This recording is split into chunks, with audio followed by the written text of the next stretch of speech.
Hi friends, कड़ाके की ठंड पड़ने लगी है, यानी कि रजाई में दुबक के किताबें पढ़ने का मौसम आ गया है। और अगर ऐसे में कोई ऐसी किताब मिल जाए जिसे पढ़ते हुए कई घंटे आराम से गुजर जाए, लंबी किताब हो, यानी कि रजाई में देर तक दुबके रहने का मौका मिल जाए, तो बात ही क्या है। तो चलिए आज विवादित किताब सीरीज में जानते हैं शेखर एक जीवनी को। अज्ञे का लिखा हुआ बहुत प्रसिद्ध उपन्यास है यह।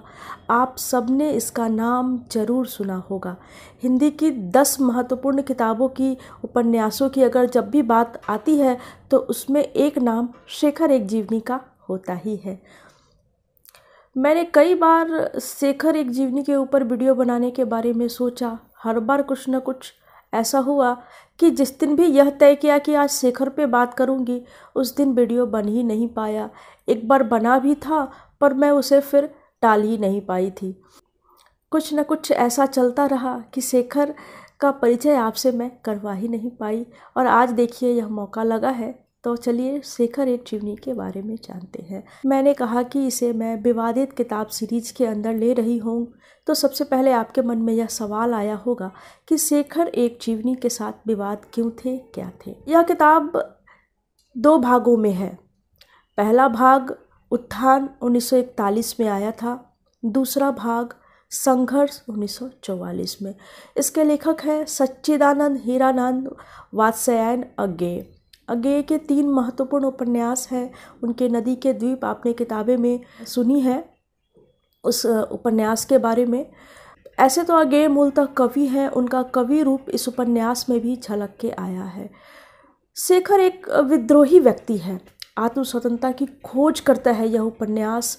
जब कोई भी विद्रोही हो, सामाजिक और नैतिक मूल्यों को नहीं मान रहा हो, तो वहाँ अपने आप विवाद जुड़ जाते हैं। शेखर के साथ भी यही है। विवाद के मूल में यही सारे कारण हैं। और एक और कारण है शेखर और शशि का रिश्ता।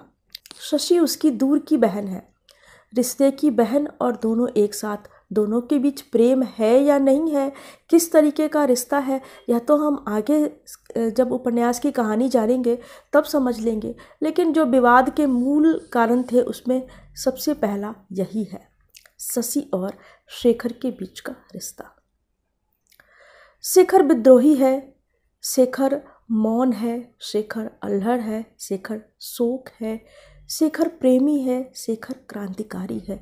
इतना कुछ है शेखर के अंदर, फिर भी वह बदनाम है, फिर भी वह भटक रहा है। शेखर को कहीं ठहराव नहीं मिलता। यह उपन्यास आत्मकथात्मक शैली में लिखा गया है और फ्लैशबैक शैली है। शेखर को फांसी की सज़ा होती है। 1941 में यह आया है उपन्यास। उस समय भारत का जो स्वतंत्रता संग्राम था वह अपने अंतिम चरण में था। अज्ञे खुद भी स्वतंत्रता आंदोलनों में भाग लेते रहे हैं, तो उसकी छाप जो है उपन्यास में आना स्वाभाविक है। यूँ भी अज्ञे कहते रहे हैं कि जो शेखर में बहुत कुछ मेरे जैसा है, या मेरे अंदर बहुत कुछ शेखर के जैसा है। तो आंदोलन की झलक यहाँ आनी ही थी। शेखर को फांसी की सज़ा हुई है, तो फ्लैशबैक में वह अपने जीवन को सोच रहा है। यह जो कथा है वह जीवनी रूप में है, लेकिन अपने मूल स्वरूप में यह उपन्यास है। कथा प्रारंभ हुई, शेखर का जन्म होता है। वह अपने कई भाई बहनों में छोटा है। वह सामान्य बच्चों से अलग है, बहुत जिज्ञासु है, बहुत सवाल करता है। बच्चे तो जिज्ञासु होते ही हैं, बच्चे सवाल भी करते हैं, पर शेखर में अलग क्या है, शेखर के सवाल बहुत अधिक होते हैं। और सवालों को लेकर के बच्चे को जब हम सवालों के जवाब देते हैं तो वे शांत हो जाते हैं, पर शेखर के अंदर एक नई दुनिया खुलती चली जाती है। वह उन सवालों के परे जाके सोचता रहता है। वह बचपन में ही जीवन के बारे में सोचता है। छोटे बच्चे, 4 साल 5 साल के बच्चे अगर कोई पेंटिंग बनाते हैं तो वह मम्मा को दिखा के ही खुश होते हैं। शेखर उसे पब्लिश करके नाम कमाने के बारे में सोचता है। उसे यह डर लग रहा होता है कि अरे पापा भी तो किताबें लिखते हैं, मुझे किसी भी कीमत पे अपनी किताब पापा को नहीं दिखानी है, नहीं तो ये उसे अपने नाम से छपवा के खुद फेमस हो जाएंगे। तो आप सोचिए कि शेखर किस तरीके से सोच रहा होता है। उसके घर में बहुत सारे भाई बहन हैं, उनमें वह छोटा है। उसके बावजूद वह अकेलेपन से जूझ रहा होता है, क्योंकि उसकी जो सोच है दूसरे भाई बहनों से मैच नहीं करती है। जिस तरीके का वह बच्चा है उसे अतिरिक्त देखभाल की आवश्यकता होती है, उसे उसके सवालों के सही तरीके से जवाब दिए जाने की आवश्यकता होती है। संभवतः शेखर के माता पिता से इसमें चूक हो जाती है, तभी तो वह रात रात में भटकता रहता है। हम उपन्यास में शेखर का बचपन पढ़ रहे होते हैं, हमें बहुत मज़ा आता है, आश्चर्य भी होता है कि क्या किसी बच्चे ने ऐसा बचपन जिया होगा जो दूर दूर सपनों की दुनिया से लेके हकीकत की दुनिया में कहाँ कहाँ भटक रहा होता है। कभी नदी किनारे चला जाता है, कभी जंगलों की ओर चला जाता है। पूरे उपन्यास में हम यह देखते हैं कि जब भी शेखर परेशान होता है वह प्रकृति के शरण में जाता है। बार बार वह जंगल, पहाड़ों, नदियों के बीच चला जाता है। शेखर का जो यह विद्रोही स्वभाव है, घर में उसे कोई अपनापन महसूस नहीं होता है, विशेषकर तब जब उसकी माँ उस पर विश्वास नहीं करती है, उसे बहुत दुख होता है। शेखर चूँकि इतने सवाल करता है और चीज़ों को इतनी गहराई से समझता है, तो उसमें संवेदना की अधिकता है, यह उसकी माता नहीं समझती है। उसे कह देती है कि हाँ इसने ऐसा किया होगा, उस पर भरोसा नहीं करती है। माँ अगर अपने बच्चे पे भरोसा नहीं करे तो बच्चा टूट जाता है। शेखर बहुत टूट जाता है, यहाँ तक कि वह अपनी माँ से घृणा करने लगता है। इतनी नफरत करता है कि माँ से आजन्म एक दूरी बना के रखता है। माता की मृत्यु होती है तब भी वह दुखी नहीं होता है, गुस्सा होता है। एक तरीके का उसके अंदर घृणा और गुस्सा का एक अजीब सा भाव है जिसे वह लेके चल रहा होता है। और माँ बच्चे की सबसे करीबी होती है और उस माँ से ही बिलग होके शेखर खुद से ही अनजाना हो जाता है।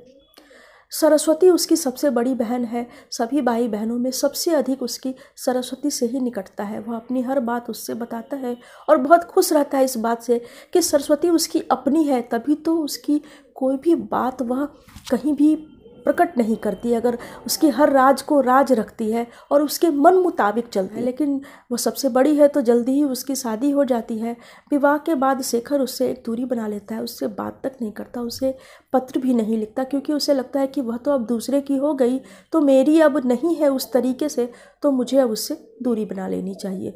शेखर का जो यह विद्रोह है वह बार बार हर जगह प्रकट होता रहता है। उसके घर वाले उसे समझाते हैं, फिर एक स्थिति ऐसी आती है कि उसे उसके हाल पे छोड़ देते हैं। नतीजा यह होता है, पहले कहाँ उसकी माँ उसे बैरिस्टर बनाना चाहती थी, पिता उसे इंजीनियर बनाना चाहते थे, और बाद में वह अपना स्कूल भी खुद चुनता है, कॉलेज भी खुद चुनता है और अपने विषय भी खुद ही चुनता है, क्योंकि वह किसी की नहीं सुनता है। जो बात उसे पसंद नहीं होती है वह बिल्कुल भी उस बात को नहीं मानता है, सिरे से नकार देता है। ऐसा है शेखर। शेखर के दूर के रिश्ते की एक बहन है शशि। शशि उसके जीवन में बचपन में आई थी। जब बचपन में उन दोनों की मुलाकात होती है तब वे काफ़ी छोटे थे। दोनों एक साथ नहाने जाते हैं। शशि उसके सिर पे लोटा मार देती है, उसका सिर फट जाता है। वह शशि से दूरी बना लेता है। बाद में बड़े होने पे दोनों मिलते हैं और उन दोनों की ट्यूनिंग बहुत अच्छी है। दोनों के बीच एक ऐसा रिश्ता पनपता है जो भाई बहन से अलग, दोस्ती से अलग और प्रेम से भी अलग है। दोस्ती और प्रेम के बीच का रिश्ता इतना अटूट रिश्ता जो सभी रिश्तों से बड़ा दिखाई देता है, जिसे हम प्लेटोनिक रिलेशन कह सकते हैं, पर इस रिश्ते को कोई समझने वाला नहीं है। यह उपन्यास 1941-1944 का है। उस समय में तो कौन समझता। शशि और शेखर का रिश्ता विवादों में आ जाता है। घर वाले तो घर वाले, शशि के पति भी इस बात को नहीं समझते हैं। दिक्कत यहाँ सबसे बड़ी यही थी कि शशि विवाहित थी और उसके पति को समझ ही में नहीं आता है कि इन दोनों इतनी बातें क्यों करते हैं, इन दोनों के बीच इतनी चर्चाएं क्यों है, क्या है जो ये दोनों आपस में बात करते रहते हैं। स्थिति इतनी खराब होती है कि शशि का पति शशि को घर से निकाल देता है। शशि टूट जाती है। उसे समझ में नहीं आता है कि जिस पति को मैं इतना प्रेम करती थी, मेरा पूर्ण समर्पण उसके साथ था, उसने मेरे साथ ऐसा क्यों किया। वह लौट के अपने मायके नहीं जाती है, शेखर के पास चली जाती है। दोनों साथ रहते हैं और शुरू हो जाता है दुनिया के तानों का दौर।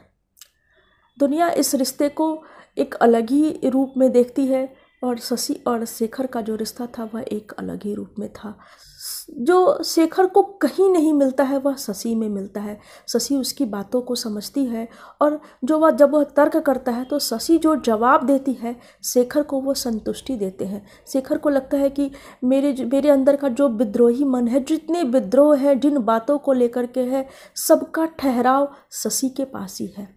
दोनों एक साथ रह रहे होते हैं, लेकिन शेखर देखता है, महसूस करता है कि मैं शशि को इतना प्रेम करता हूँ, लेकिन शशि है कि खिलने की जगह मुरझाई जा रही है, रोज़ रोज़ बीमार रह रही है। शशि की पीड़ा दूसरी थी। वह अपने पति द्वारा सताए जाने के कारण, दुनिया के तानों की तो उसे परवाह ही नहीं थी, पर जो लांछन उसके पति ने लगाया था उसे वह सह नहीं पा रही होती है। शशि बीमार होती है और उसकी बीमारी में तन मन धन से, पूरी जी जान से सेवा कर रहा होता है शेखर। यहाँ तक कि शशि की मृत्यु हो जाती है। पर शशि की मृत्यु शशि के लिए तो मुक्ति थी, शेखर के लिए जीवन थी।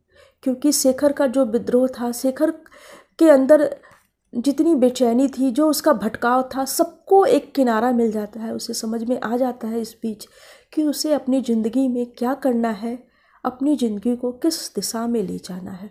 इस तरीके से कहानी यहाँ समाप्त हो जाती है। यह उपन्यास ऐसा है कि इसकी कहानी सुनने में आपको उतना मज़ा नहीं आया, लेकिन उपन्यास पढ़ने में आपको बहुत अच्छा लगेगा। ऐसा उपन्यास था कि एक तरफ इसका नाम जो है वो बदनाम होके हो रहा था, एक तरफ लोग इसकी बुराइयां कर रहे थे और दूसरी तरफ इसे हाथों हाथ ले रहे थे।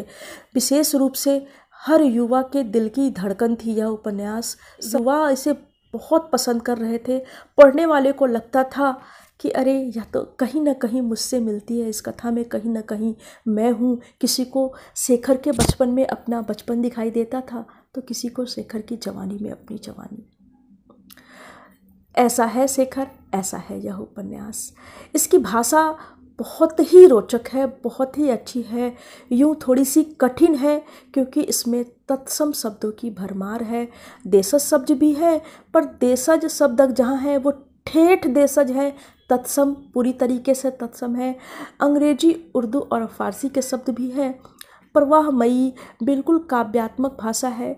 पूरे उपन्यास में आपको बहुत सारी कविताएं मिलती हैं, हिंदी की भी हैं और बहुत सारे इंग्लिश की कविताएं हैं।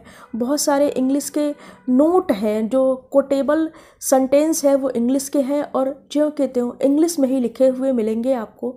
हाँ, नीचे फुट नोट के रूप में उनका हिंदी अनुवाद दिया हुआ रहेगा, जिससे अगर आपको ऊपर समझने में कोई कठिनाई हो रही हो तो आप उसका अनुवाद पढ़ सकते हैं। तो कुल मिला के यह उपन्यास पठनीय और रोचक है। साथ ही व्यक्ति के अंदर जो अकेलापन होता है, जो बेचैनी होती है, वह क्या है, क्यों है, उसे कैसे शांत किया जा सकता है, इसके बारे में एक जानकारी देने वाली यह किताब है। इसके विवादों को अगर साइड में रख दें तो यह मुकम्मल किताब है। मैं यूँ भी कह रही थी कि हिंदी के 10 श्रेष्ठ उपन्यासों में इसका नाम है। अगर आप पुस्तक प्रेमी हैं तो आपको यह किताब ज़रूर पढ़नी चाहिए, इससे परिचित होना चाहिए और निश्चित रूप से यह आपको बहुत अच्छी लगेगी। शेखर के किस रूप में आपको अपनी झलक मिलती है, यह आप मुझे कमेंट करके बताइएगा। किताब कैसी लगी यह तो ज़रूर ही बताइएगा। मिलती हूँ मैं अगली वीडियो में अगली किताब के साथ। बाय।